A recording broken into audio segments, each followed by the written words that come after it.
Y miren ustedes, otra cosa que habría que añadir, literal, este 15 de diciembre, considerando que en Ucrania hay 8 horas de diferencia horaria con México, Zelensky literal disolvió un tribunal que había prohibido en Ucrania los símbolos nazis. El presidente de Ucrania firmó una ley para suprimir el Tribunal Administrativo de Kiev. No me hagan caso, ustedes mismos vayan y búsquenle, póngale así en el Google. Zelensky, Zelensky disuelve tribunal que prohíbe símbolos nazis. Con que ustedes busquen por su cuenta la nota para que no me crean directamente a mí, para que no digan, no, este tipo es prorruso, bla, bla, bla. Pues ya saben que es la manera en la que nos descalifican cuando hablamos de este tema.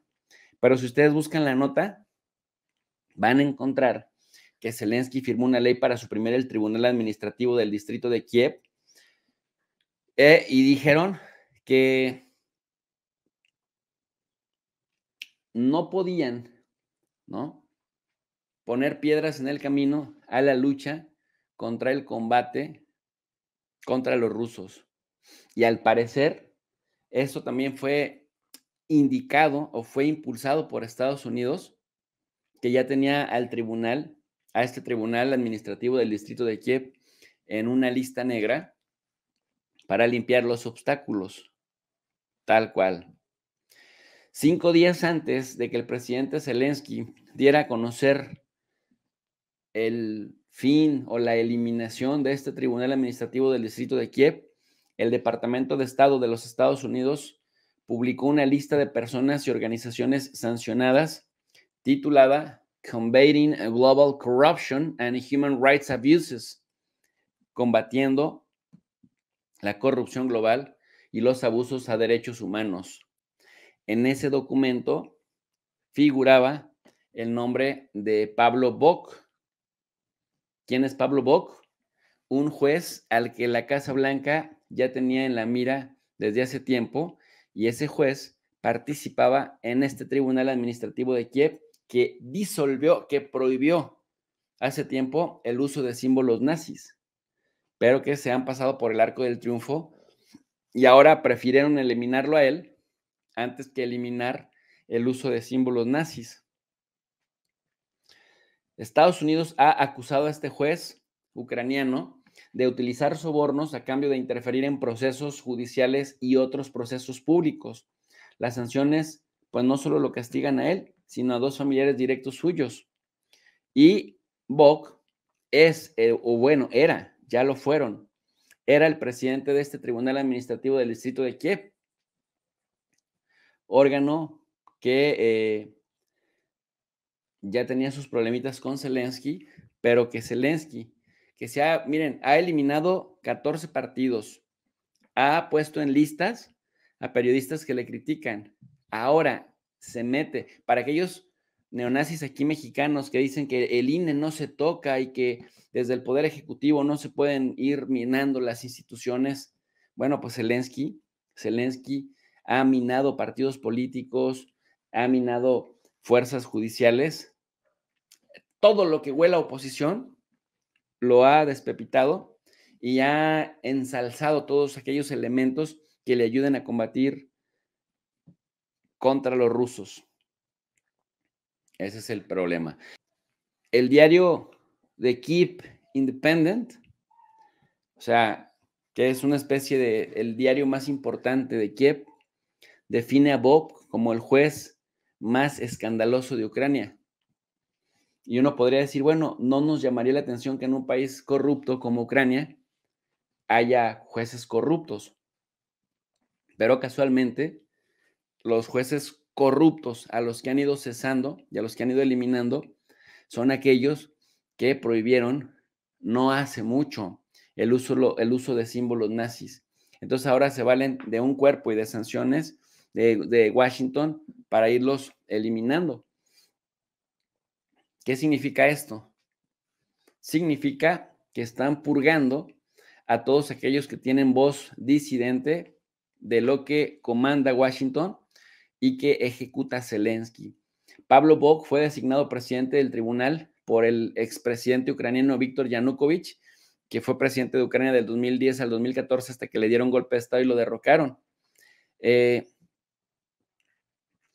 Recuerden que este golpe, ¿no?, el Euromaidán, fue impulsado por las potencias occidentales, esas que niegan el problema nazi de Ucrania, y el tribunal, en aquel tiempo, en aquella época, el tribunal había insistido en la ilegalidad del uso de la simbología nazi y también, pues evitaba o prohibía la cacería de disidentes de las regiones del Donbass. Así que con esto, pues prácticamente se quitan del camino de un juez que les era incómodo al que acusan de corrupto. Recuerde usted que el batallón Azov en 2016, literal, repito, ¿quién es el batallón Azov? Grupo paramilitar, es decir, que era un grupo armado paralelo al ejército de ideología neonazi, ultraderechista y bravo para los golpes, que lo han metido, digamos, que lo han regularizado en las Fuerzas Armadas ucranianas.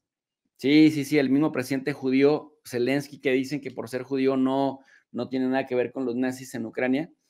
Bueno, en 2016 el batallón Azov irrumpió en la oficina de Kiev del movimiento Ukrainian Choice o la elección ucraniana, una ONG a la que tacharon de ser prorruso, y prácticamente amenazaron a los integrantes diciéndoles que no tenía derecho moral a discutir cuestiones del Euromaidán, ni nada que fuera crítico o nada que no fuera a luchar contra Rusia. La policía ucraniana en aquel momento, en 2016, no solamente no detuvo a los atacantes del batallón Azov, sino que además apoyó sus acciones.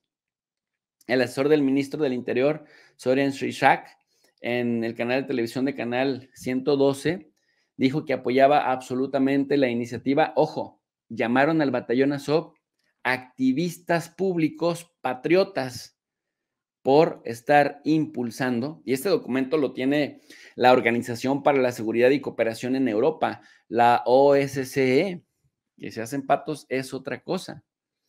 En los meses siguientes, miembros del batallón Azov y del Private Sector han ido agrediendo a más personas, y con Zelensky, todo esto, porque obviamente lo precede, Zelensky llegó hasta 2019, pero con Zelensky prácticamente lo terminaron de consolidar, de normalizar.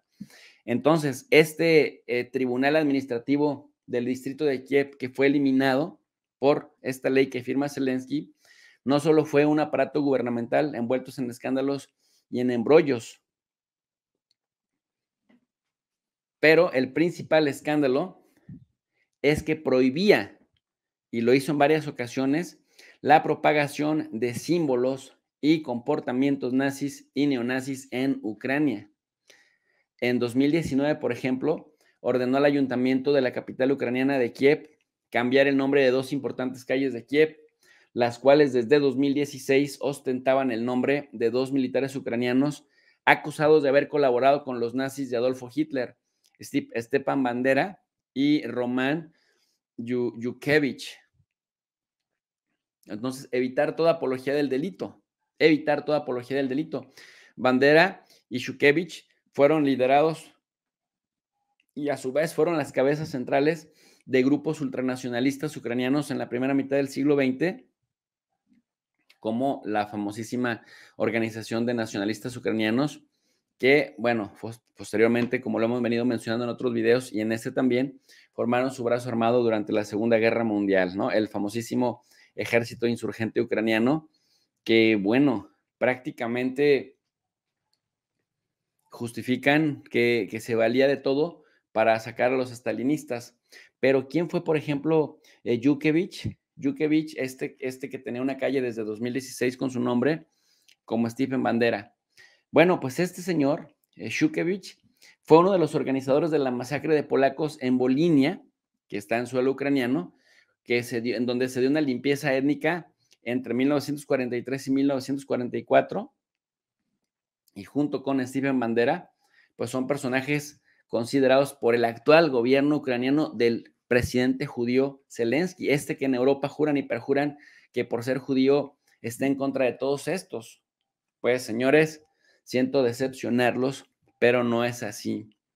Cabe señalar también que este tribunal administrativo del distrito de Kiev, que fue desaparecido por Zelensky, en mayo en mayo del 2020, había prohibido los símbolos de la 14 División de Granaderos Waffen SS o Waffen SS, también conocida como la 14 SS Volunteer Division Galicia, un comando aliado a la Alemania nazi que comenzó la guerra en Europa contra la extinta Unión Soviética en aquella época. Entonces, por supuesto, este tribunal estaba resultando bastante incómodo porque ponía en evidencia, pues, si ustedes no quieren considerar que este sea un problema, por lo menos ponía en evidencia cosas que no necesariamente eran normales. Bueno, ustedes entonces se podrán responder o no a la pregunta de si hay o no un problema nazi. Ya tienen la información, ya es cada quien libre de decidir cómo responder a esta pregunta.